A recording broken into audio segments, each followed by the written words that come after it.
Did you have a kind of quasi-religious moment in your youthful life when you decided you wanted to be an artist, or was it something that just slowly happened? Because you read law to begin with. I'm always curious as to how you made that decision to be an artist. You know, I had a very crucial moment when I had my first communion. You know what it is?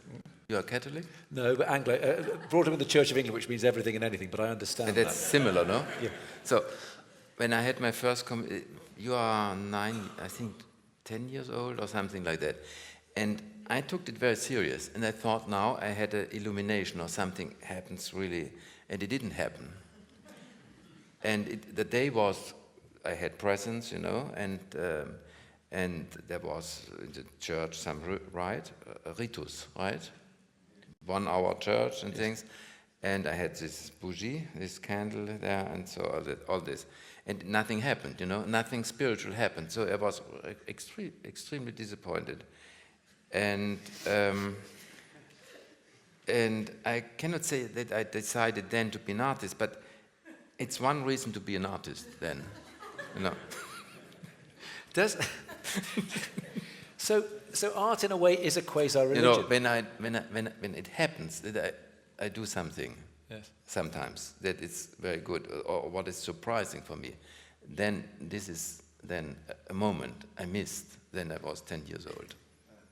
So maybe you are always in search of that of something. It's recapturing that moment of failure or a non-realization. But is art for you a spiritual occupation?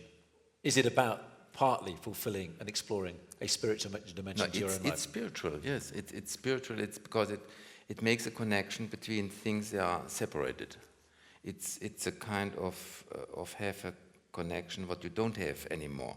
The scientists are all separated. It's very specialized, all the kind of science, and so the only way to have some context is the art.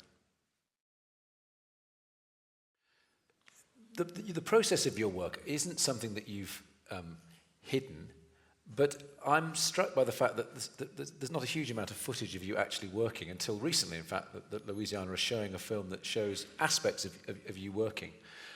What still isn't totally clear to me, and it's something I'd love to talk to you about, is the germination and where works begin. Because, of course, the end point, we see your work in series. There's all sorts of different references that they can be categorized or catalogued or exhibited under. But I'm curious about the starting point for you.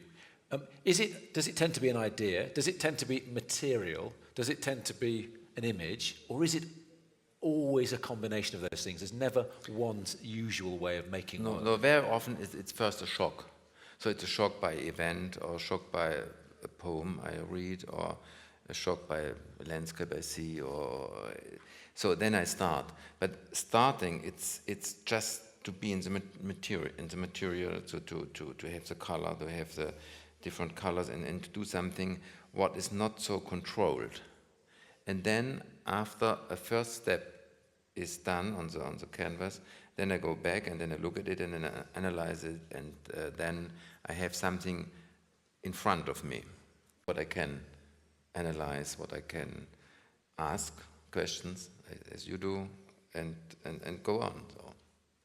So at each stage, it's a dialogue between you and the material and the object that is being created? Not between me and the material, but between me and the first steps of the painting. That's then a dialogue. I ask myself what I have done, what remembers me, there's something what is already there, what is like this, and things like that. And is the process of creating something that you see as essential, or would you quite happily, if it were possible, get other people to do a lot more of it? Because famously, you do every aspect of your own paintings. You mean I paint myself? Yes. Yes, I'm a dinosaur. I paint myself, yes. But for you, is that something that if you felt that others could do that for you, would you be happy for that to happen, or is it so inextricably linked with what it is you're trying to do that that's not feasible? No, they could do a copy perhaps, yes. And then I can offer it to the gallery or something. but I have to do it myself, because, you know, as I said to you, the material already has a spirit in it. And I cannot trust that the other one take out the spirit, you know. I have to do it. So the other kind of oddity for people outside the creative process is when a work is finished. That's a hard moment, yes. And is that something that you still find difficult, or is it always emphatic when a work announces itself as being No, finished? this is extremely difficult because I have containers with old works, you know, even from the 70s still, and I cannot finish them, and it's very difficult to finish a work because my idea is that art is a fluid, it's a river, it's never finished, it's always in a process. And I put the paintings outside in the sun for 1 year and in the rain and so on. And the paintings still work then. And I think it's always, they can tell you here in the museum, it's always difficult to lend a painting of mine because the restaurators think it's very difficult, things falls down and things like that. But this is because the paintings are always in a process. That's a process I'm interested. I'm not interested in the end.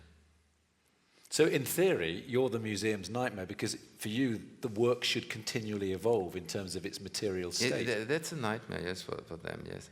But, you know, when I did the show in America, it was in the 80s. It started in Philadelphia, was going to Chicago, then to Los Angeles, then to the MoMA in New York. And at the end, there was a very nice conservator with me. And at the end, he had a box like this, and he collected all the pieces that was falling down, you know. What, but he'd not put back? He gave it to me, you know.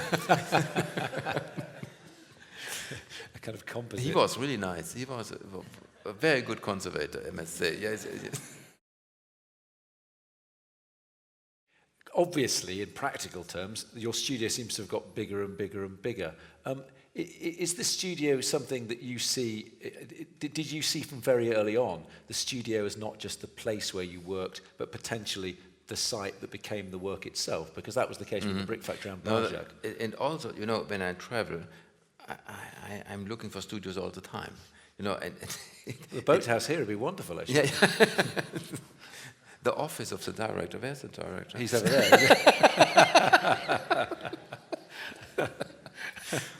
No, for example, when I was in Israel, I looked in the desert for a studio. I look always for a studio. The studio can be everywhere. No, it's more an idea than a immobilia. Immobilia?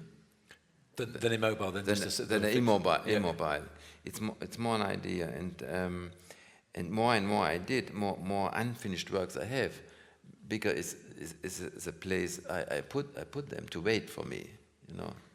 But you know, this idea that a work is in the fluidity. It's also with Monet, you know. When Monet painted the haystacks, haystacks, yeah. Haystacks. He was not interested in one haystacks. He was interested in the series, in the series, in the day, the morning, in the afternoon, in the evening. So he was not interested in one haystack. He was interested in the line of light of haystacks, you know. And he was interested in the thing between the paintings.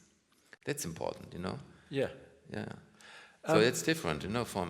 So the conservators are always interested in the painting itself, but I'm more interested in the between the paintings, you know.